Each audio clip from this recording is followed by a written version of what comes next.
By an NFTA police officer, is now suing that agency, claiming the officer used excessive force when the two encountered each other during a traffic stop just over a year ago. 2 on Your Side's Dave McKinley is digging deeper into this legal claim, which, if not settled, will go before a civil court judge. Dave has the details and video from the incident in this 2 on Your Side original investigation. This claim is about a police officer firing at point-blank range for reasons that are not justifiable under our system of laws. Attorney Nelson Torre represents DeVere Thomas, whose lawsuit claims negligent use of excessive and unconstitutional force and assault and battery, all in connection with an incident on February 2nd, 2017. That's when Thomas drove to near Main and West Utica, parked his car at a bus stop, and then ran inside to the Family Dollar here to purchase some minutes for his mobile phone. He says a few minutes later, he came back outside, got in the car, and proceeded to drive into the parking lot of that Burger King, where he was followed by an NFTA police officer who activated the lights on his patrol car. After DeVere stopped in the Burger King parking lot, he waited for a period of time.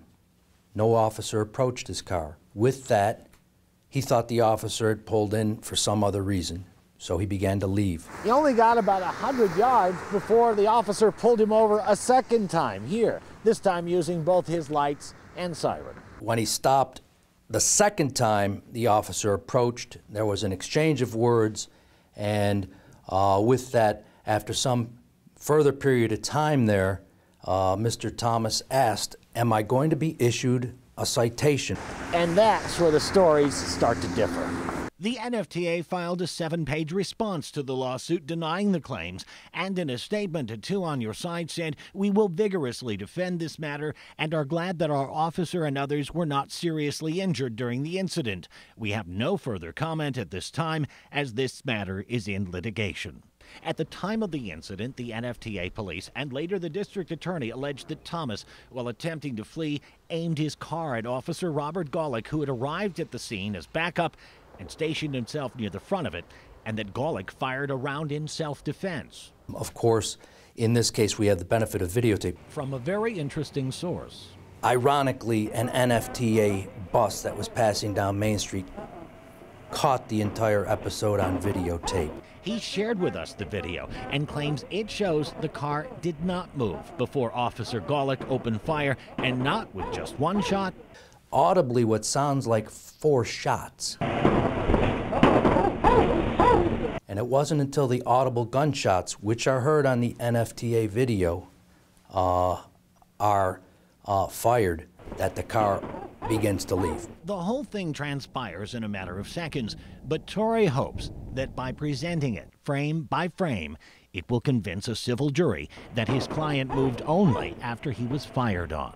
Thomas, who had his finger nearly shot off while shielding his face from the bullets, drove into a dumpster and then fled on foot before he was captured. At that point, my client's been shot at point-blank range, and he tries to save his own life, which he did. Charged with a host of felonies, including attempted assault of a police officer, Thomas eventually pled guilty to a single misdemeanor count of unlawfully fleeing the police. He is still serving his 9-month sentence and expects to be released in March. What kind of impact on the success of such a case do you think the fact that your client ended up pleading guilty to something has? And that admission pertained to when he left the Burger King parking lot where the officer had initially stopped him. And according to Torre, has no bearing on what eventually transpired and what this lawsuit claims. It's an unarmed person who was fired upon over what began as a parking citation. And for that reason, the reaction of the officer was extremely excessive and nearly resulted in my client's death. According to an NFTA spokesperson, following its own review of the incident, Officer Golick was not disciplined and is still with the department. Mary Alice? And Dave, you've had a chance to look at this videotape and watch it a few times. How clear is it to you that several shots were fired? It's real tough. I mean, even when you slow it down and you take the attorney's word that maybe there's 4 shots, that's going to be, of course, up to a judge and jury to decide. Interesting thing we did learn, though, from both sides is that apparently one of the bullets struck the complainant's steering wheel. So that gives you an idea of where that bullet would have traveled had that wheel not been in that particular position. Yeah, that's a lucky man, no question. Interesting case. We'll look forward to your follow-up. All right. Thank you, Dave.